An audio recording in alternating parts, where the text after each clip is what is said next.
A few years ago, film student JAWAD RASUL went on a whitewater rafting trip with the Muslim student group from his school, the City College of New York. He's now looking at a secret police file with his name on it. He recently learned an undercover police officer went on the trip. He has a hunch who it was. We knew this one person who was, his life story just didn't make sense now that we think about it. Someone relatively older than the rest of the college kids, but someone who always has time to come to every single trip, even though he says he works. The only reason he knows he was being spied on during the trip is because of these secret police files leaked to the Associated Press. The undercover officer wrote about the trip in great detail. The report makes note that the students, quote, prayed at least 4 times a day, and much of the conversation was spent discussing Islam and was religious in nature. All of this is normally protected by the First Amendment to the Constitution and is not supposed to be included in secret police files. Which is really heartbreaking. We're trying to be good American citizens. We're trying to, pay our taxes, work here, buy things that are American-made so we could help the economy. But then there is another group that thinks that we are foreigners and trying to destroy this country.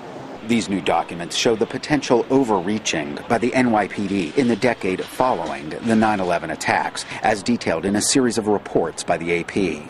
The NYPD is the nation's largest police force and routinely sends officers out of state and out of the country to gather intelligence.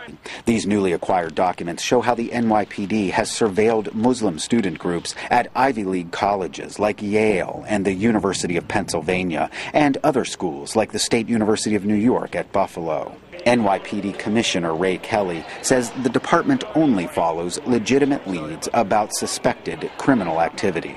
We believe we're doing what we have to do pursuant to the law to protect this city, a city that's been attacked successfully twice and had 14 plots against it in the last 2 decades.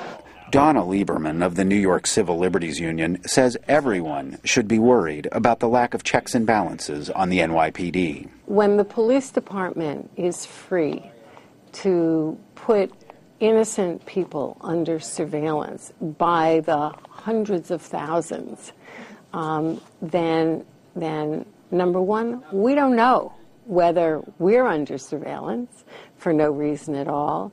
And number two, who's to say that we're not next? In a statement, the City College of New York said, quote, absent specific evidence linking a member of the City College community to criminal activity, we do not condone this type of investigation. The college says it was unaware the NYPD was watching students. Ted Chaffrey, Associated Press, New York.